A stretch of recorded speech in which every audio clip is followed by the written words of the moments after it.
The day Aunt Megan passed away, I was buried up to my elbows in garden soil, carefully planting the heirloom roses she had gifted me for my birthday. My phone buzzed non-stop in my pocket, demanding attention until I finally peeled off my gardening gloves and answered the call. "Miss Williams," said an unfamiliar, formal voice. "This is Daniel Taylor, your Aunt Megan's attorney." "I'm afraid I have some difficult news." My heart froze, and suddenly the roses felt unbearably heavy in my hands. These flowers were Aunt Megan's final gift to me, and somehow I already knew. "What happened?" I asked softly, dreading the answer. "Your aunt passed away peacefully in her sleep last night," he explained gently. He paused, clearly choosing his words with care. "She left explicit instructions for me to contact you first before anyone else in the family." My knees gave out, and I sank slowly onto the damp earth, hardly hearing him anymore. Aunt Megan, the woman who had patiently taught me how to read, who'd secretly handed me warm chocolate chip cookies during tedious family gatherings, who had always stood by me, encouraging every dream and hope, was gone forever. "Miss Williams, are you there?" "Yes," I whispered, barely managing to form the words. "I'm here. What do you need me to do?" He cleared his throat slightly. "Your aunt left very detailed instructions regarding her funeral arrangements," he explained, then paused again. "She also left a letter specifically for you. It must be read before the funeral service." "Could you come to my office today?" I glanced down at the roses in my lap. They were the Queen Elizabeth variety, Aunt Megan's absolute favorite. She had given them to me herself just 3 weeks earlier, her eyes sparkling with a playful secrecy I'd always adored. "These roses have been in our family for generations," she'd said, handing them over with a knowing smile. "Like all the best family secrets." At the time, I had assumed it was another one of her intriguing but mysterious comments. Now, as I stared at the blossoms, I wasn't so sure. "I'll be there within the hour, I promised." Daniel Taylor's office looked precisely as you'd expect for a lawyer accustomed to managing wealthy estates. It was all polished dark wood furniture, shelves lined with thick leather-bound books, and an expansive window overlooking the city skyline, a view worth far more than I made in a year. Taylor stood up as I entered, giving me a sympathetic smile. "Miss Williams, thank you for coming so quickly. Please have a seat." I sat awkwardly in one of the plush chairs, trying to ignore how out of place I felt. "Mr. Taylor, what's all this about?" "Why did Aunt Megan insist you contact me first?" He silently reached into his desk drawer, producing 2 envelopes. The first was thick, official-looking with the firm's letterhead.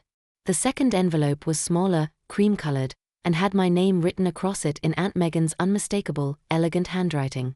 "Your aunt was certainly unique," Taylor began, choosing his words carefully. "Brilliant in business, meticulous in detail, and she had strong opinions about how her final wishes should be handled. She left explicit instructions regarding her will and funeral arrangements." "That definitely sounds like Aunt Megan," I murmured fondly. He gently slid the cream-colored envelope across the polished desk toward me. "She requested that you read this letter privately first. Once you're done, we can discuss everything else." My hands trembled slightly as I picked up the envelope. Aunt Megan's distinct scent, a comforting mix of roses and vanilla, still lingered faintly on the paper. I opened it slowly, carefully pulling out a single sheet of her personalized stationery. "My dearest Elizabeth," the letter began. "If you're reading this, I've finally run out of time. Please don't feel sad. I've lived precisely the life I wanted. Something not many people can genuinely claim. Yet, there's one final favor I need from you, my beloved niece. At my funeral, you must read another letter aloud. A letter that will change our family forever. It is hidden within the secret compartment of my jewelry box. Do you remember how to open it? I showed you when you were just 12, using that trick with the carved rose. Some may call this letter revenge, but I prefer to see it as justice. Delayed perhaps, but justice all the same. You deserve the truth, and so do I. Everything I own, Huntington Industries, my personal assets, all of it is now yours. Be brave, Elisabeth. My breed caught in my throat. The room suddenly felt smaller, and the enormity of Aunt Megan's final request settled heavily upon me. Her secrets had always been deeper than anyone knew, and now it was up to me to reveal them. But there's one important condition. You must read this letter aloud at my funeral in front of the entire family with no exceptions. I understand this is asking a lot from you, especially at a difficult time like this. Yet, Elizabeth, you've always been the strong one, the honest and brave one. That's exactly why it must be you.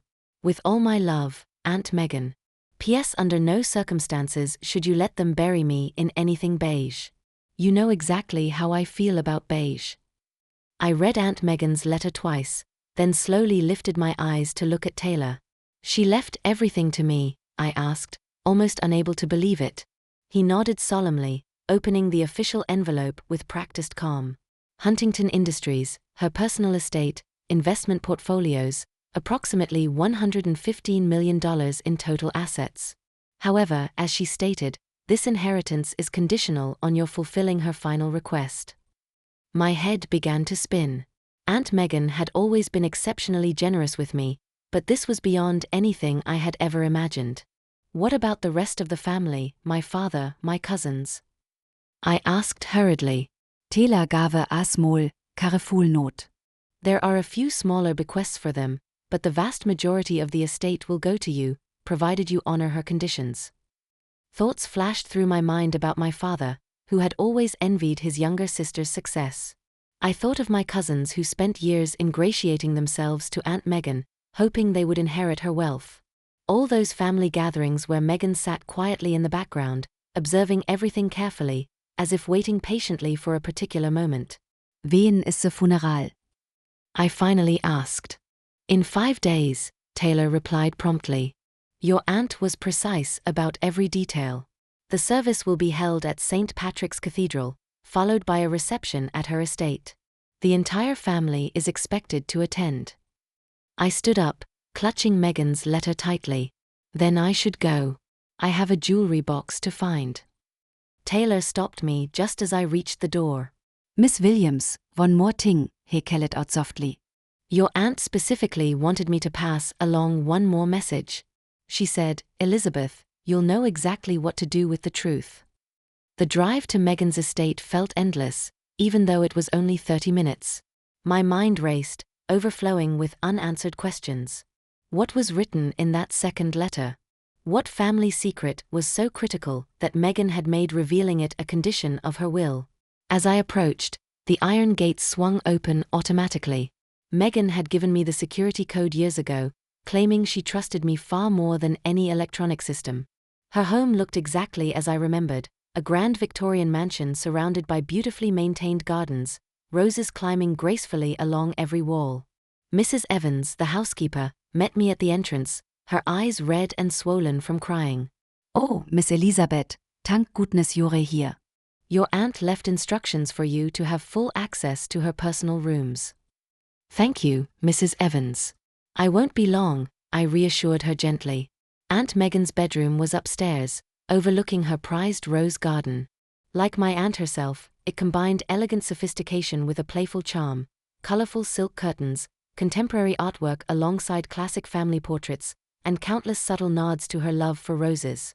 Her jewelry box sat untouched on the dresser, just as I remembered. Its surface was intricately carved with delicate floral designs. Carefully, I traced the detailed carvings until my fingers found the familiar hidden mechanism, the small rose pattern Megan had once taught me to recognize. Third petal from the left, I whispered softly, recalling her precise instructions from my childhood. With a quiet click, a hidden panel opened smoothly, revealing a secret compartment inside. Lying within was another envelope, sealed securely with wax and clearly labeled to be opened at my funeral. It felt heavier than I had expected, and I could sense photographs hidden inside. My hand trembled slightly as I picked it up, and for just a moment, temptation nearly overtook me. I wanted desperately to open it right then and there. But I knew Megan well enough to understand that everything she did had a deeper meaning. If she insisted that this secret be revealed publicly at her funeral, surrounded by the entire family, she must have had an important reason. Trusting her judgment, I carefully slipped the sealed envelope into my bag and glanced around the room one last time. On Megan's bedside table stood a framed photograph I had never seen before. It showed a youthful Megan standing proudly outside the original office building of Huntington Industries. She wore a confident, knowing smile, her signature look, one that always made me feel like she understood everything about people, especially the things they tried hardest to hide. What secret did you keep all these years, Aunt Megan? I murmured softly to the photo. What truth could be so important you'd wait a lifetime to reveal it? The next 5 days passed quickly, filled with funeral preparations, tension, and endless family drama. My father phoned multiple times, alternating between genuine concern over my role in the funeral arrangements and thinly veiled anxiety about Megan's mysterious will. My cousins bombarded me with endless messages, each more transparent in their selfishness and greed than the last. Trug also Chaos. I never let Megans sealed envelope out of my sicht. At night, when everything was quiet, I'd take it out and turn it over in my hands, wondering desperately what revelations it contained. What truth was so monumental that Megan was willing to stake her entire legacy upon its disclosure? The morning of the funeral was bright and clear, almost serene. I chose my outfit carefully, a deep blue suit, Megan's favorite color, and pinned one of her cherished roses to my lapel. The envelope felt heavy in my bag, its significance greater than just paper and photographs. St. Patrick's Cathedral was overflowing with attendees by the time I arrived. The Huntington family was old money, and Megan had been a beloved figure, admired for both her business acumen and extensive charity work. The pews were crowded with family members, business colleagues, and prominent city figures. My father caught me immediately as I entered, anxiety visibly etched into his expression. "Elizabeth, we need to talk about the will." Taylor refuses to tell us anything. He insists we wait until after the service. Do you know what's going on? I looked him firmly in the eye. "We'll all find out together, Dad. That's exactly how Aunt Megan wanted it." He gripped my arm urgently as I tried to move past. "Elizabeth, if you know something, let go, Dad," I said, calm but firm. This is Megans funeral. Let's show some respect. The service itself was beautiful and perfect, exactly as Megan would have wished. True to her instructions, nothing beige was anywhere in sight. Roses in deep reds and vibrant pinks adorned every corner. The minister's words celebrated her generosity, sharp intellect, and unwavering commitment to improving the lives of others. Finally, it was time.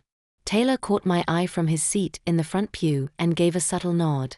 My hands shook slightly as I stood and moved toward the podium, gripping Megan's envelope tightly.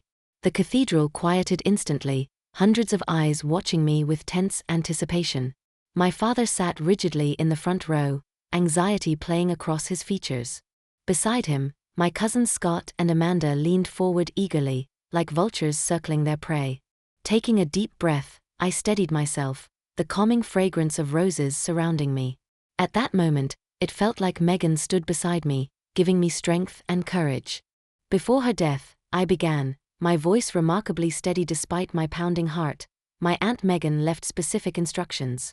She entrusted me with a letter that she insisted must be read here today, publicly, before everyone gathered here. Slowly, deliberately, I broke the wax seal, fully aware of the expectant silence. Inside the envelope, as expected, were several pages of written documents accompanied by photographs. As I removed them carefully, I heard a sharp, shocked gasp from my father. The first photograph depicted a young Megan smiling brightly beside a man I didn't recognize. They held up what appeared to be architectural blueprints. The next image was of the same unknown man at a construction site, overseeing the early construction of what was unmistakably the original Huntington Industries building. My name was Megan Huntington, I read clearly from the letter, feeling every word resonate profoundly in the charged silence of the cathedral. My hands were steady as I unfolded Megan's letter, my voice clear and confident, echoing gently through the silent cathedral. My name was Megan Huntington, and this is the true story of how Huntington Industries began. I began carefully, feeling every word carry weight through the hushed room. The man in these photographs is Kevin Davis, a gifted engineer, a visionary innovator, and my original business partner. It was Kevin who truly founded what would later become Huntington Industries. A ripple of shock passed through the congregation. I noticed my father's face pale dramatically in the front row. Kevin and I met at university, I continued. We shared a dream of changing the world by developing sustainable, eco-friendly building materials. Kevin was the engineering genius, while I managed the business side. Together, we built the foundation of Huntington Industries. I paused, taking out another photograph from the envelope. It showed Megan and Kevin smiling, shaking hands over a signed contract. We were equal partners. Everything was split evenly between us: the patents, the profits, and the future of the company. This was our agreement until the night of November 8, 1958, when Kevin died tragically in a car crash. My father suddenly attempted to stand, visibly agitated, but Uncle Henry reached out firmly, pulling him back down. But Kevin's death was not an accident, I continued firmly. The brakes in his car had been deliberately tampered with. Unfortunately, I discovered this truth only after the investigation was already closed. I raised my eyes and locked my gaze directly onto my father's anxious face. I also found something else. Legal documents filed just hours before Kevin's death, transferring his entire half of the business into the Huntington Family Trust. These papers appeared to carry Kevin's signature, a signature later proven to be forged by Kevin's supposed business partner, my brother, George Huntington. The cathedral erupted into gasps and shocked whispers. My father surged to his feet, fury in his eyes. "Stop this madness right now," he shouted angrily. This is slander. "No, Dad," I said calmly, clearly, meeting his furious gaze without wavering. This is the truth. Aunt Megan left behind proof. I held up the envelope containing Megan's carefully collected documents, contracts, forensic evidence, police reports that had been quietly hidden, and detailed financial records. She kept everything. Why? The anguished question came from my cousin Scott, who stared at his uncle, my father, with horror and disbelief. Why reveal this now? Turning back to Megan's letter, I continued reading. I am revealing this now because I've spent 60 years building Huntington Industries into something Kevin would be proud of. I've ensured our success has funded research, supported innovation and sustainability, and created opportunities for brilliant minds just like his. But for those same 60 years, I've watched my brother benefit from his crime, raising his family to believe privilege and power exempt them from justice. My father slumped back into the pew, the fight visibly draining from him as Megan's words continued to unfold. The truth should have come out years ago. Yet, by the time I gathered sufficient proof, Huntington Industries had grown significantly, employing thousands of people whose livelihoods depended on its survival. Exposing George's crime prematurely would have devastated innocent families. Thus, I made a difficult decision. I waited, patiently building and strengthening the company so that when the truth was revealed, Huntington Industries could withstand the storm. Finally, I pulled out one last worn document from the envelope, a faded envelope addressed to Kevin Davis's daughter, Emily. "And that brings me to my final confession," I read carefully. "Throughout these years, I've quietly supported Kevin's only surviving child, Emily Davis. I've anonymously funded her education, backed her groundbreaking research in sustainable engineering, and watched her grow into a remarkable, ethical scientist, just like her father.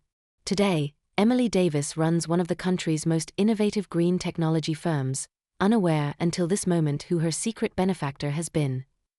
More startled whispers filled the cathedral as a woman rose slowly from her seat among the middle pews, her eyes wide with astonishment and emotion. She was about my age, with Kevin's deep, thoughtful eyes and a determined expression that echoed her father's resolve. Megan had carefully orchestrated every detail, even ensuring that Emily Davis would be present to witness this profound moment.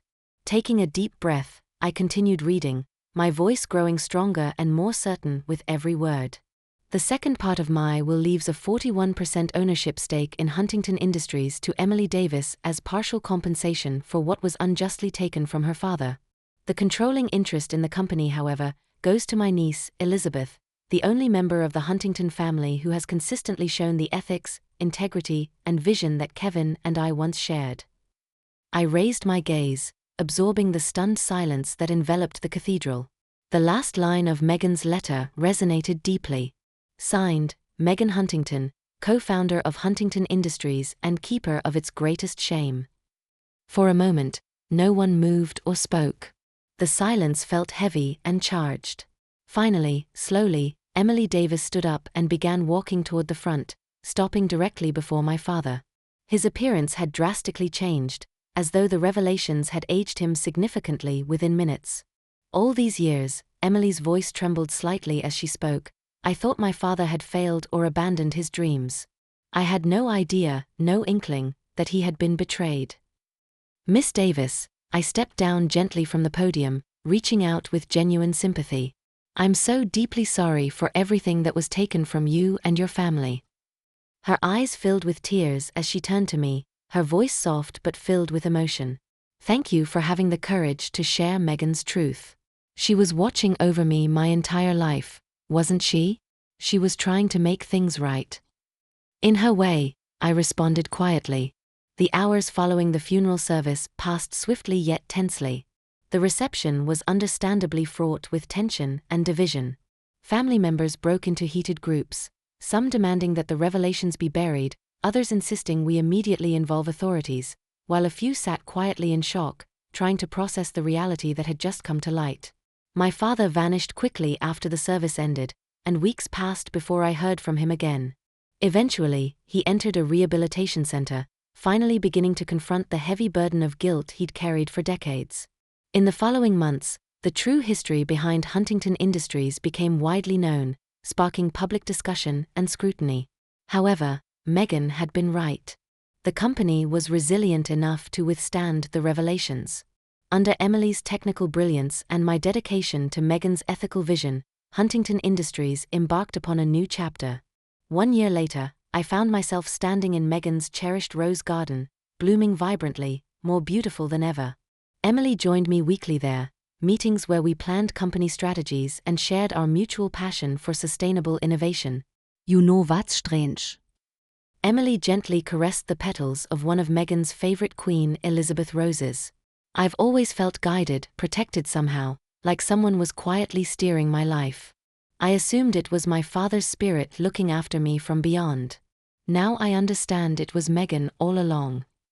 She tried to protect everyone, I said thoughtfully, gazing at the lush garden. The employees, the legacy, you, even my father. But she couldn't let the truth remain hidden forever. Emily considered this carefully. Do you think she made the right decision, waiting all those years? I paused, thinking deeply. I believe she did the very best anyone could in an impossible situation. Megan transformed a business built upon deception into something genuinely good and beneficial. She made sure you thrived, and ultimately, she ensured that the truth came out in her own way, on her own terms. Emily studied me quietly for a moment. And you? Do you ever regret being the one who had to deliver such difficult truths? I gazed thoughtfully across the garden, recalling Megan's cryptic smiles, her hidden strength, and her subtle wisdom. No, I finally answered with certainty. Megan chose me because she knew I could handle it. She trusted me to understand that facing difficult truths is sometimes the only path to real integrity. Emily smiled warmly, pointing toward the Huntington Industries building in the distance. She would be proud of what we've built, a true partnership, exactly as she and my father originally intended. I gently touched one of Megan's roses, now flourishing beautifully. She once told me these roses had been passed down through generations, carrying secrets just like our own. But perhaps now it was time for new traditions. Traditions built on honesty instead of secrets, genuine partnership rather than competition, and working together instead of taking from each other. Emily gently squeezed my hand, her expression warm and hopeful. I think both our fathers would have appreciated that, she said softly, her voice filled with sincere emotion. Later that evening, as I sat quietly in Megan's study, now my study, I sifted through company reports, my mind full of new plans and possibilities. As I flipped through her old desk calendar, a small, neatly folded note slipped out onto the desk. The note was dated the very day Megan had passed, and her familiar, graceful handwriting brought a lump to my throat. Dearest Elizabeth, if you're reading this, you fulfilled my final request. You've courageously confronted the truth and handled it with remarkable grace. That's precisely why I chose you. Not merely to inherit Huntington Industries, but to transform it into the company Kevin and I once envisioned. Next spring, the roses in the garden will bloom once more. When you see their petals opening, remember this: even in the darkest soil, beauty can flourish, if only we dare to plant the seeds. All my love, Megan. I carefully placed the precious note back into my desk drawer, feeling deeply moved. Outside the window, the setting sun bathed the rose garden in warm shades of gold and amber, a peaceful beauty that seemed to reflect Megan's lasting legacy. She had left me far more than just a thriving business empire. She had given me a profound opportunity to correct past wrongs, build something truly meaningful, and show that the truth, no matter how long hidden, always had the power to blossom. Tomorrow would bring endless meetings, difficult decisions, and all the enormous responsibilities that came with guiding a successful multi-million-dollar company.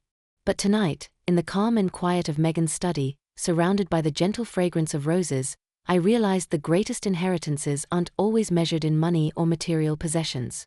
Sometimes, the heaviest yet most meaningful inheritances are the truths we carry forward, the lessons we embody, and the courage to turn past pain into future strength. Just like Megan, I would hold this truth close, not to destroy, but to rebuild, not to punish but to heal.